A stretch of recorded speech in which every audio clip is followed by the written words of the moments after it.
नमस्कार, मैं हूँ वर्षा रावल। दरअसल इन दिनों मैं यात्रा में हूँ।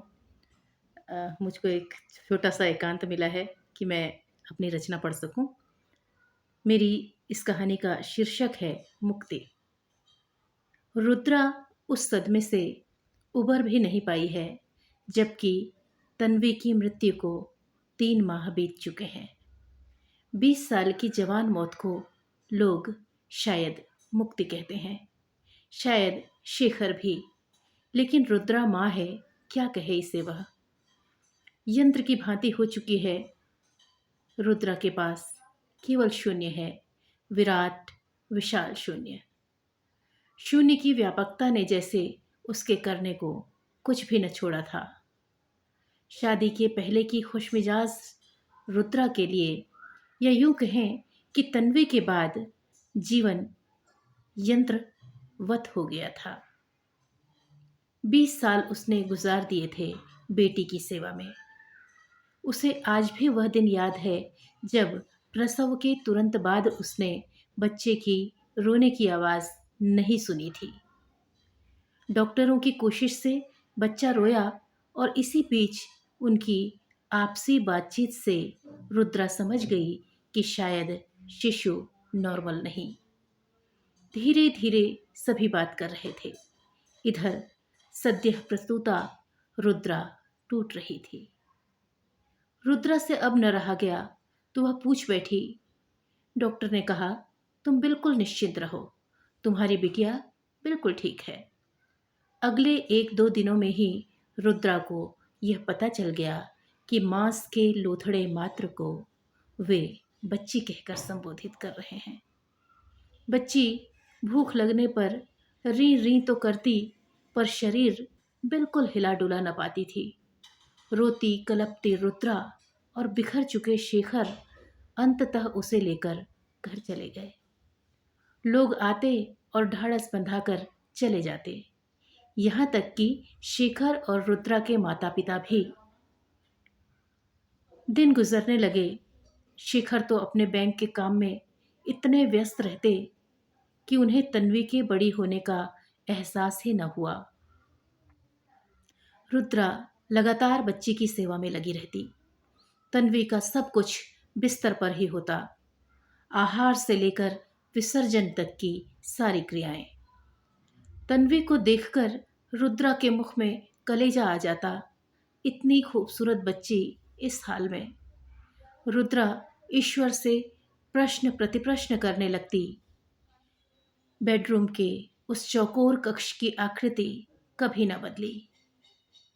रोशनदान से आने वाली रोशनी कभी तेज तो कभी मंद पड़ती हुई उसी स्थान पर पहुंचती थी जहां से कभी कुछ भी न बदलता था।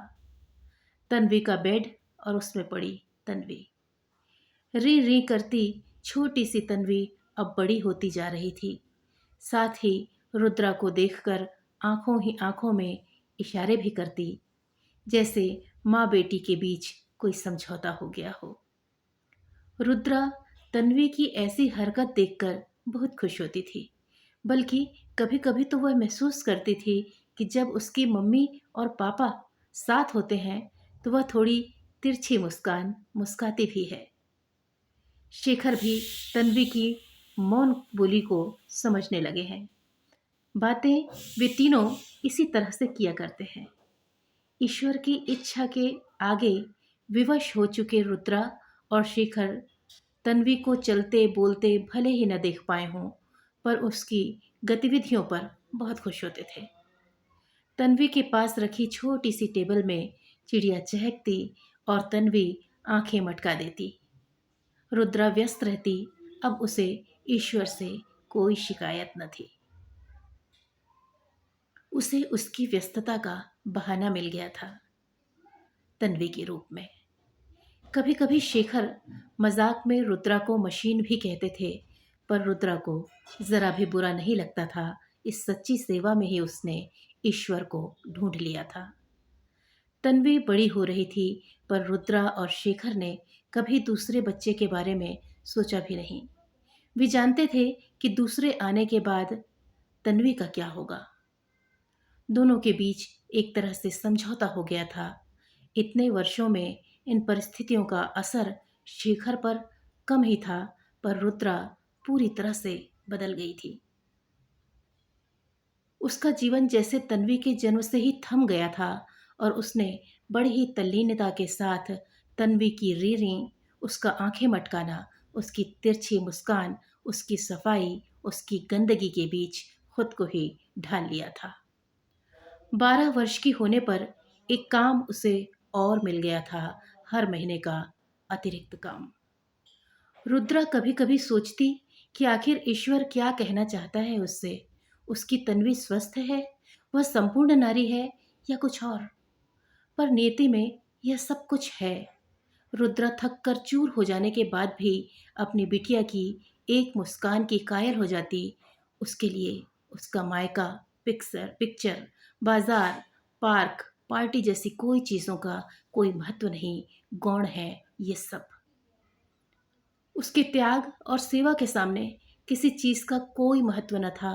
लेकिन जैसे जैसे वह सोचती कि यदि मैं ना रही तो इस प्रश्न का कोई जवाब नहीं कि क्या होगा तन्वी का।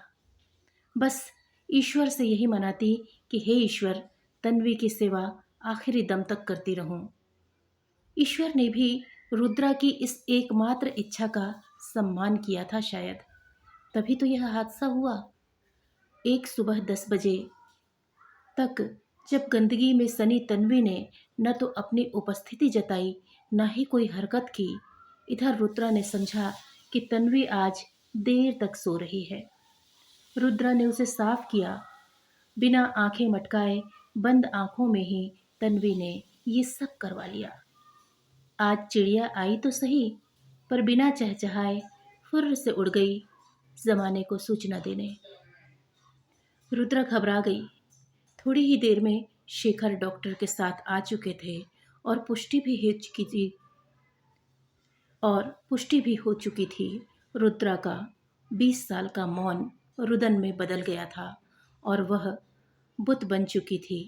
रुद्रा न जाने क्या ढूंढ रही थी, शून्य में, शून्य की व्यापकता में। धन्यवाद।